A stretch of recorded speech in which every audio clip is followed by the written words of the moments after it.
Coming up on Good Morning Longhorns, last Tuesday was Election Day. We're recapping all the results. The ongoing government shutdown is causing flight delays nationwide. What this means for Austin travelers. After the bye week, the Longhorns are ready to take on the Bulldogs. We're diving into all things sports. We're joined live in the studio by one of the winners of UT Survivor. More on how he became the sole survivor. And finally, spooky season is gone, but that means Thanksgiving is coming up. We're doing some fall arts and crafts. All this and more coming up right here, right now on Good Morning Longhorns.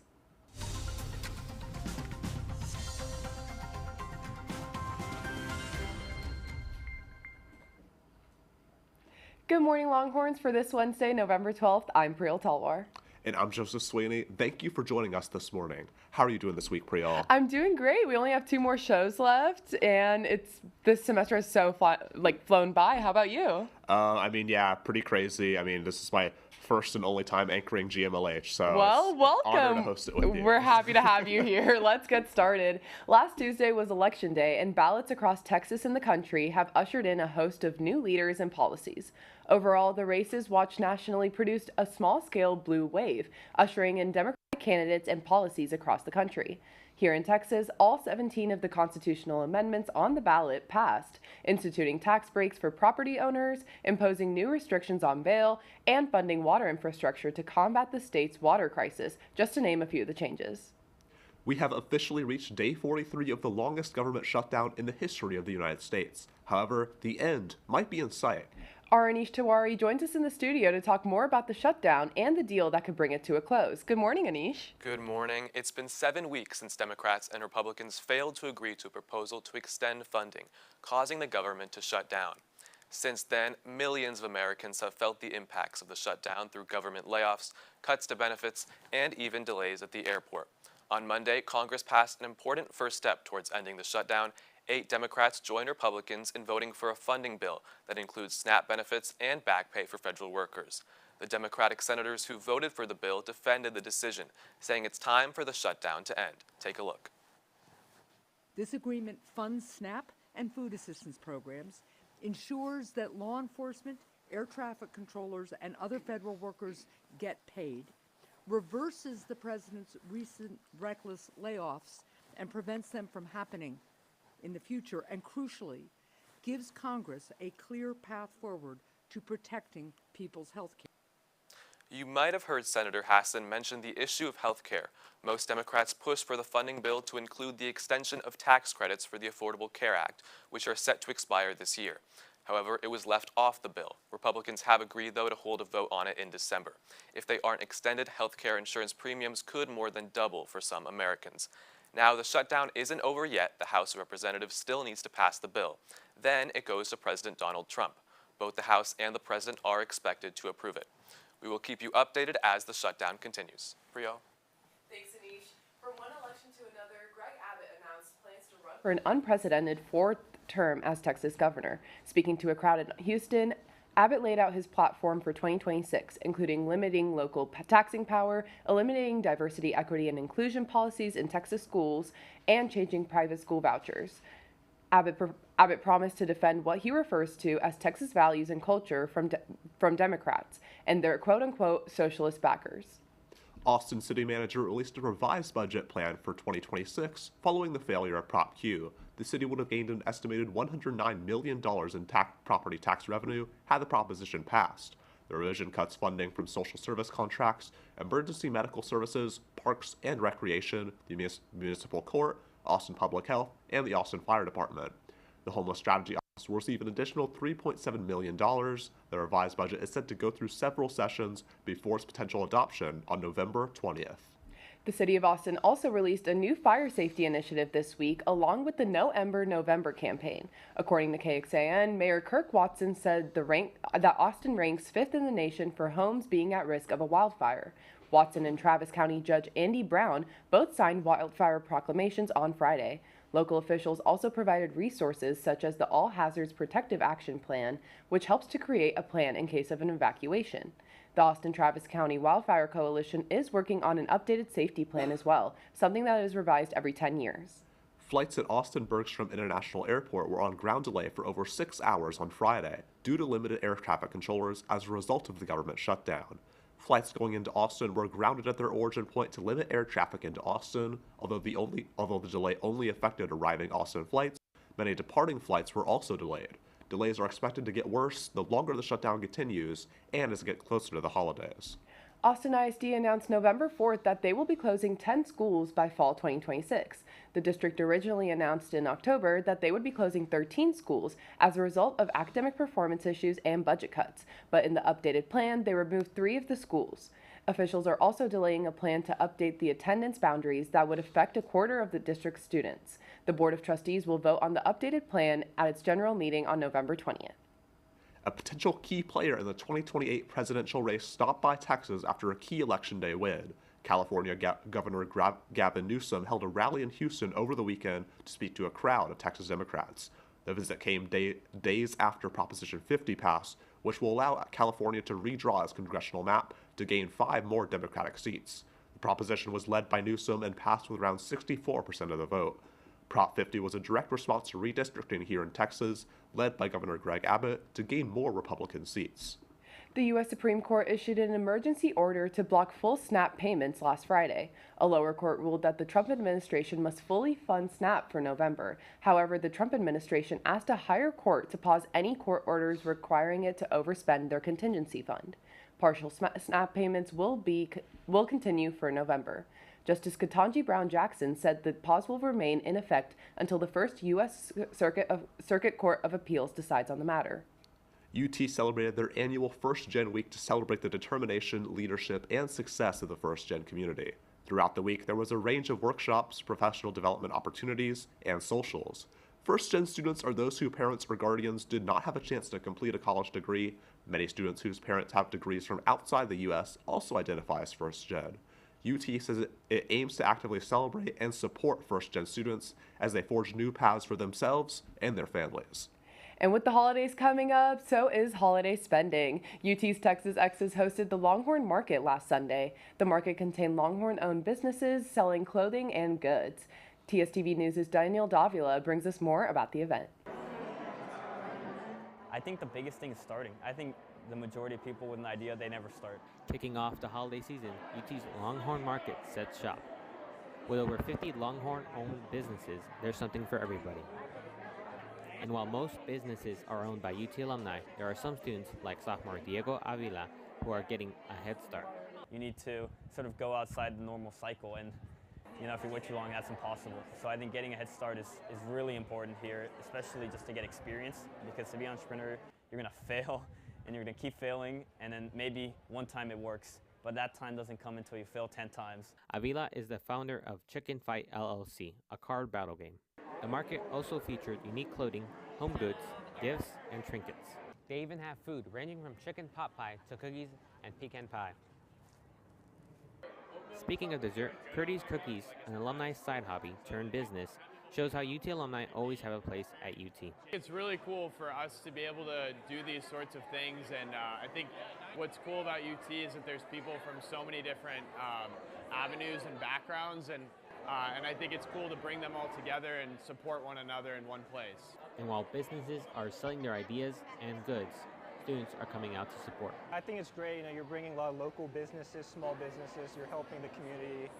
What we should do as a university and as a community to help people who are part of this. TSTV News, Daniel Davila. Texas Exes hosts regular events and giveaways to raise Longhorn spirit. A complete list of offerings can be found on the Texas Exes website. The Texas Tribune Festival will be taking place in downtown Austin from November 13th through 15th. This event, presented by J.P. Morgan Chase, holds a series of events addressing Texas and our nation's biggest conversations, such as technology, security, culture, education, the economy, healthcare, and more. There will be opportunities to attend panels, network with professionals, and overall learn about the future of Texas. You can choose from over 100 sessions and events to create your own unique TripFest experience. Coming up, fall weather is here to stay and might be bringing us some rain this weekend. Your local forecast is up next.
Welcome back. It's November, and that means it's finally sweater weather. It's definitely been chilly so far, but let's hope the rest of fall will be nice to us. Here to tell us more in the Weather Center is Hallie Diamond. Morning, Hallie. Thanks, guys. Good morning. As we creep further into November, we've been seeing some cooler temperatures. It's been time to bring out jackets and sweatshirts, but not this upcoming week. Today, expect sunny skies with a high of 81 degrees and a low of 54. Tomorrow, it's sunny with a high of 82 degrees and a low of 60 degrees. This weekend continues with warmth and sun, with most days staying 83 degrees with lows in the mid-60s. Monday, expect rain and possible thunderstorms, with highs dropping to the high 70s. Next week should be dropping back to mid-70s and back to November weather we've been waiting for. You won't have to worry about layering up this week. Soak up the sun, but not with UVs that are high enough for a nice tan. That's all for me in the Weather Center. I'm Hallie Diamond. Back to you guys. Thanks, Hallie. Getting into sports, this week is a big game for Texas football. They take on the Georgia Bulldogs. Texas has a major opportunity against Georgia to prove themselves. Right now, they're 0-2 in their matchups against the team. Georgia is favored to win currently, but we know anything is possible. If Texas can win out their games and A&M loses this week, they are in the SEC championship. About the game, Coach Sark said that, quote, "This game against Georgia requires all of the attention that it deserves. That attention isn't just Saturday night at 7:30, it's the attention it deserves today at 7:15 this morning in our first team meeting," end quote. The teams face off in Athens at 6:30. After 2 straight losses for Texas volleyball, they reset with a 3-1 win against Florida. Ella Swindle got her 2,000th career assist. Tori Stafford led the Longhorns with 21 kills and 8 digs. This is her 5th time this season with at least 20 kills. Senior Whitney Lawstein had a .545 hitting percentage, 6 kills, and 2 major blocks to help the team through their last 2 sets. Kari Spears had her 6th straight game with double-digit kills. Their next game is home against Auburn on Wednesday at 6 p.m. On to basketball, the men's team had a rough start, losing to Duke last Tuesday 75-60. Texas remained close for most of the game, but could not reel in the win. Dalen Swain had a team high of 16 points. In their first win in the Sean Miller era, they beat Lafayette 97-60. Traymond Mark had a team high of 16 points. Texas still remains unranked and only received 1 vote to be on the AP poll. Their next game is at home against FDU on Wednesday at 7 p.m. For the women's team, they breezed past Louisiana Lafayette 100-38. The game was led by Kayla Oldcare's 19 points on 7 of 8 shooting and 7 rebounds. Texas finished the first period outscoring the Ragin' Cajuns 30-9. Texas finished the half with 11 steals and 20 rebounds, forcing LA Lafayette to 22 turnovers. Taya Sidebury scored her 1,000th career point in the 4th quarter, and the team closed out with a win with 39 rebounds and a 59.1 field goal percentage. Texas will host Texas Southern University on Sunday at 4 p.m. In sad news, Paul Tagliabue, NFL commissioner who led the league for 17 years, passed away on Sunday from heart failure. Tagliabue took the role of commissioner from 1989 to 2006. He negotiated many television contracts, oversaw many new stadiums, and had no labor stoppages during his time. He also brought many more minority coaches to the league. Tagliabue was an intelligent, humble man who left an amazing legacy behind him and will be greatly missed. Lionsgate released the first trailer for the upcoming Michael Jackson biopic, Michael, this past Thursday. The film explores Jackson's life beyond music, from his Jackson 5 days to his solo career. After 24 hours after its release, it became the most viewed music biopic trailer ever. Jackson's nephew, Jafar Jackson, will be portraying the musician. Michael is Jafar's first acting role. However, he has been singing and dancing since the age of 12. The film is set to release on April 24th of next year. Sticking to music, the Longhorn Singers will host their first show, returning as an official ensemble of the Butler School of Music, titled Fame and Fortune. The show's theme is inspired by dreamers and the pursuit of success, with high-energy numbers that celebrate ambition and courage. The show features songs from Starman and Let Me Be Your Star, to show-stopping performances of Forget You, Don't Stop Believin', and One. Performances are Friday and Saturday, so make sure to buy your tickets.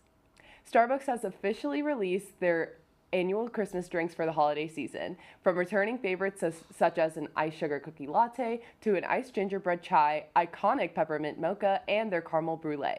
Other favorable mentions are their chestnut praline latte and their eggnog latte, which will be added to the menu later. These drinks will likely be gone around the second week of January, so make sure to stop by your local Starbucks. The new Starbucks Barista launched in stores nationwide on November 6th and sold out within just a day. The Barista Cup was made for iced drinks, and many Starbucks fans were disappointed they could not get their hands on it. Some even claimed they got up early in the morning and drove to different locations just to have a chance at getting the viral Bear Cup before it sold out. Starbucks apologized for the lack of supply and claims that the 20-ounce Bear Cup exceeded their expectations for holiday merchandise. The Best in Music was recognized this weekend as the Grammys released their nominations for their 2026 awards. Standout names include Kendrick Lamar, who has the most nominations with 9. Next year's Super Bowl halftime performer Bad Bunny was nominated for 6 Grammys, including Best Album. Sabrina Carpenter also received 6 nominations, including Best Song for her #1 hit Man-Child. One name that's missing from the nominations list this year is Taylor Swift, whose album The Life of a Showgirl missed the cutoff to be eligible. The Grammy Awards will be held next year on February 1st. After the break, we're live with the winner of Season 2 of UT Survivor. We'll be right back.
Welcome back.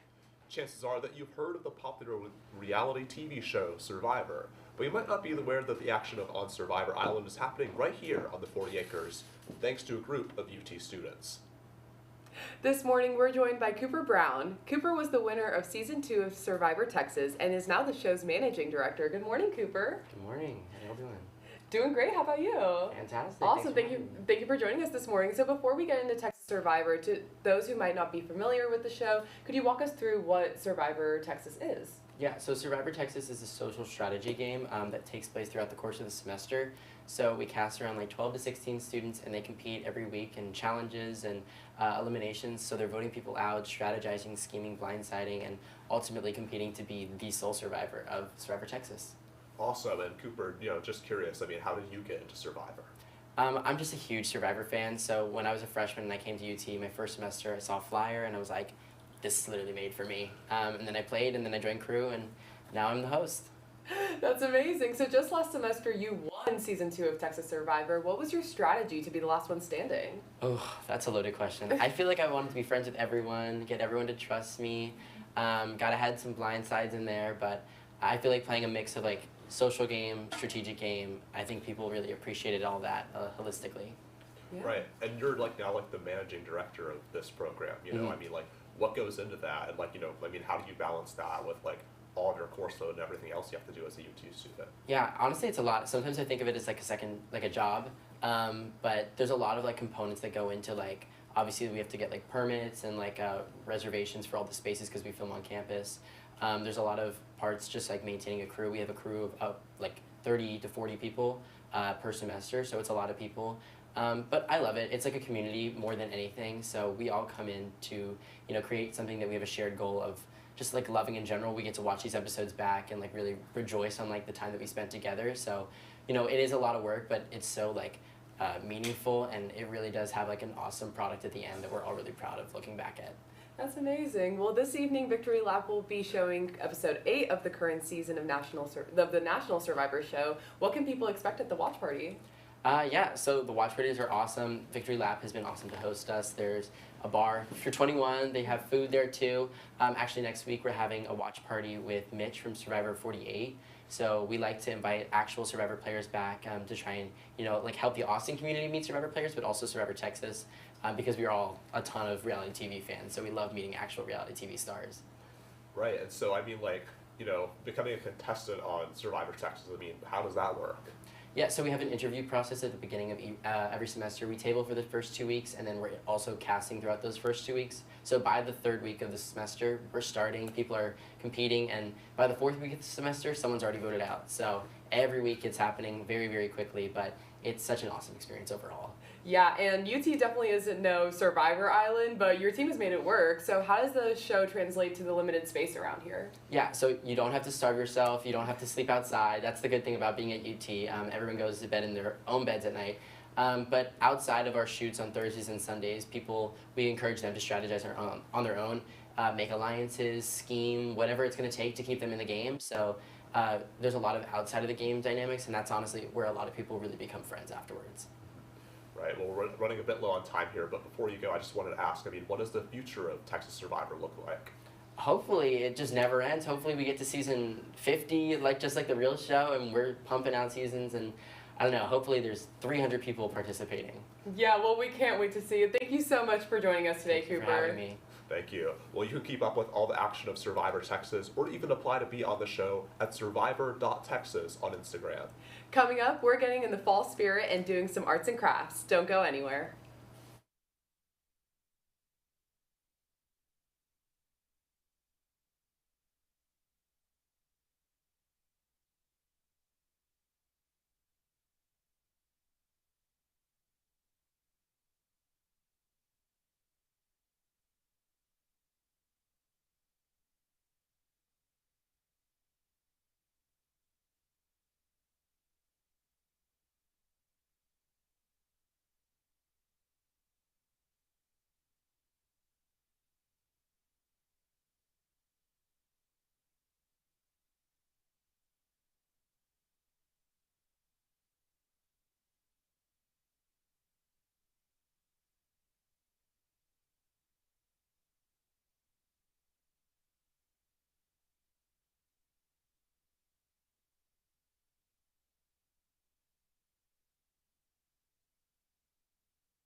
Welcome back, Longhorns. Gabby is joining us this morning for a little fall challenge. Today we're testing our art skills in a pumpkin drawing contest. Joseph, do you have any artistic ability? Should I be worried here?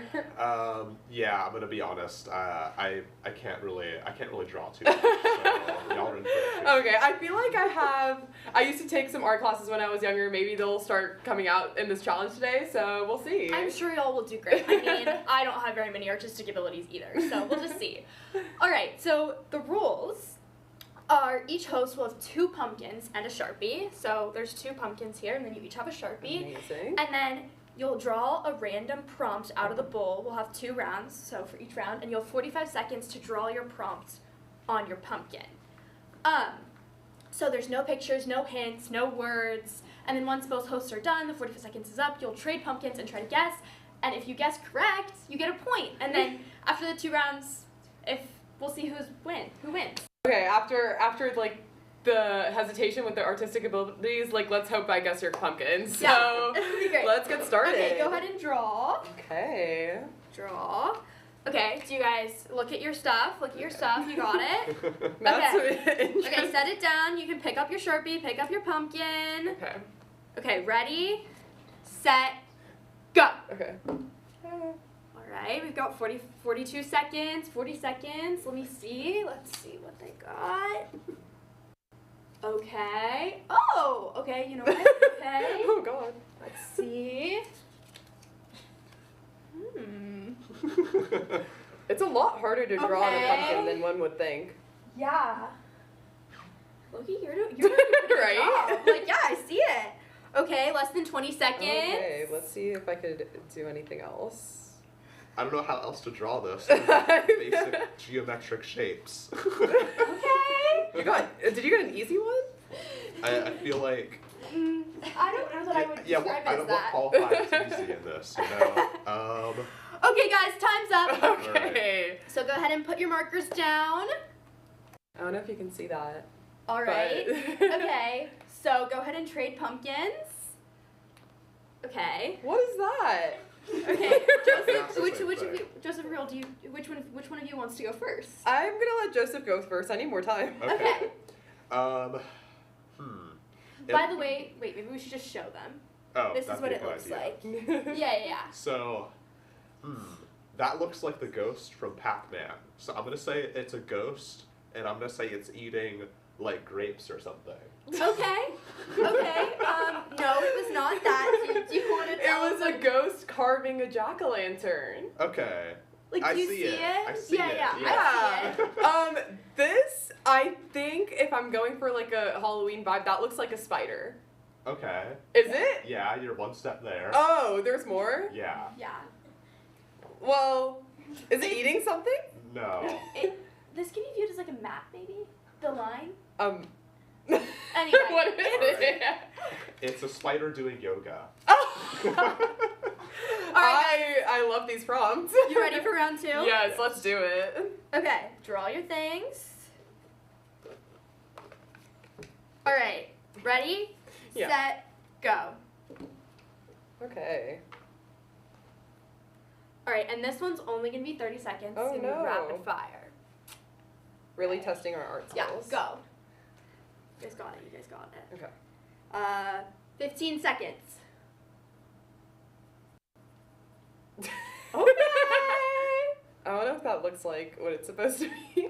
All right, that's as good as it's gonna get. All right, and time's up. Okay. All right, Let's okay, see. go ahead and trade pumpkins. Show the camera. Oh, that is so cute. I kind of want to keep this. This looks like. Is this a pumpkin going trick or treating? Yes. Wait, God, that's really? so Good good. point, That's so okay. good. All right.